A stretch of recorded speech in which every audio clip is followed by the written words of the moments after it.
Hello and welcome to Northeast Media Hub, the fastest growing digital media platform. I am Adalbert Dakhar with the latest Hub news. Be informed, be alert. Here is an important public announcement. Together we can overcome this pandemic by keeping everyone safe against COVID-19. If you have any queries regarding COVID-19, reach out to the state helpline at 14410. Stay home, stay safe, break the chain. Issued in public interest by National Health Mission, Government of Meghalaya.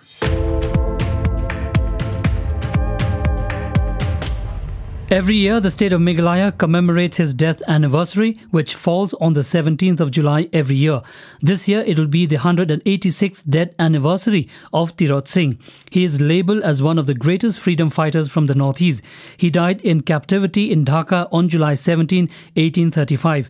Meghalaya Chief Minister Conrad K. Sangma in his social media handle wrote, "Today we remember one of the early heroes of the freedom fighting movement, Tirot Singh's aim, who fought relentlessly till his last breath to prevent Khasi Hills from falling into the hands of the British colonizers."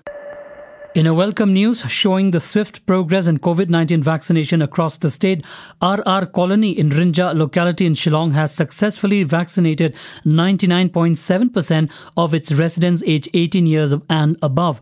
Deputy Commissioner of East Khasi Hills District on July 15, 2021 expressed her appreciation to the RR Colony Welfare Society and Community COVID Management Team or CCMT of RR Colony for the feat by awarding a letter of appreciation to Asit Boron Sen, President of RR Colony Welfare Society, and a certificate of appreciation to Debapriya Deb, the team leader of CCMT RR Colony. Assam's highly debated cow protection bill has put Meghalaya's Bharatiya Janata Party or BJP in a dilemma where taking an ideological stance will now be difficult, coming with its own share of repercussions. Assam's new Chief Minister Himanta Biswa Sarma tabled the bill titled Assam Cattle Preservation Bill 2021 on July 12. Assam being a state governed by BJP government, however, for Meghalaya's BJP the problem is much more complex. On one side, it is to deal with the issue of local sentiments, culture and a Christian majority crowd for which consumption of beef is an integral part of the daily diet. Hence, for the state's BJP to welcome the proposed legislation is an outright obliteration of the vote bank. Assam and Mizoram are locked in an intense face-off after the recent skirmish at the borders of the two states. Tensions are high at the interstate border areas between the states, with both the states sending in more troops to hold their position as both argue on the actual boundary of their respective state in the absence of a visible demarcation. Mizoram alleges that Assam was laying claims on its territories which the residents of its border villages have been occupying for over 100 years. Mizoram Chief Secretary Lalnum Mawia Chwango claimed that it did not encroach even an inch of Assam's territory as alleged by Assam Chief Minister Himanta Biswa Sarma. He alleged that Assam officials encroach on Mizoram's territories under the supervision of the Assam Police and the state's Forest Department during June-July, despite the decision to maintain status quo in the disputed areas. Moving on. Assam Chief Minister Himanta Biswa Sarma today said the state police in the past 2 months have seized narcotics worth Rs 170 crore, which is about 20 to 30% of the total worth of narcotics market in the state.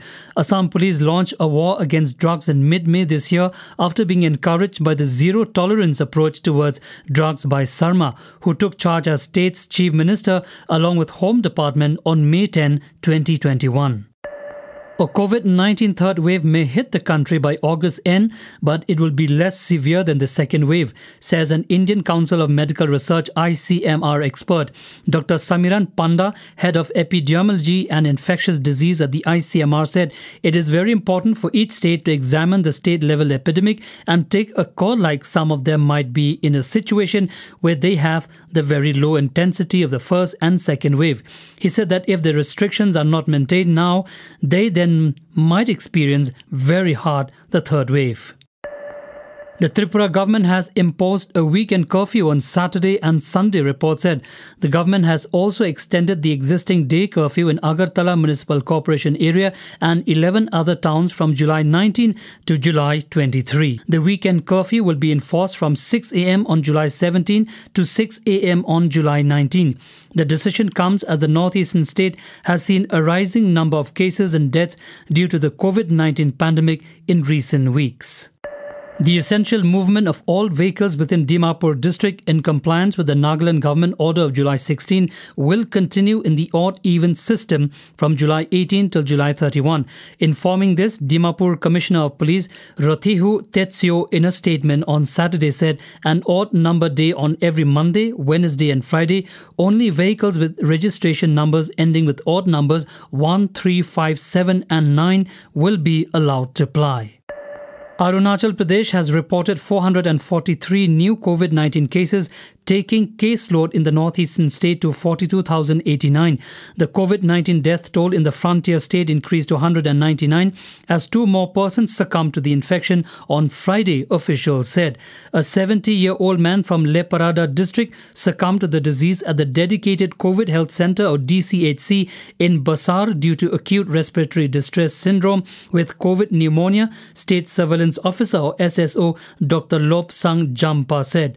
The other fatality was that of an 83-year-old man from Lower Dibang Valley district who died at his residence on Friday due to COVID pneumonia, he said. A trainee pilot escaped unhurt after a Cessna 172 aircraft skidded off the runway while taking off from the Dhana airstrip in Madhya Pradesh Sagar district on Saturday. The aircraft, which was to go on a solo flight, belonged to Chimes Aviation Academy, a private aviation institute. The accident took place around 3 p.m, police said. Rahul Sharma, the local administrator of Chimes Aviation, said that the 22-year-old female trainee pilot was safe. According to eyewitnesses, the aircraft skidded off the runway and ended up in a patch of land full of shrubs. Thank you for listening to Hub Podcast. For latest news and updates, follow us on www.hubnetwork.in. Download Hub News app in your mobile from Google Play Store and Apple App Store. For promotion and publicity, write to us at info@hubnetwork.in. Thank you. Kublai Shibon, Mithela.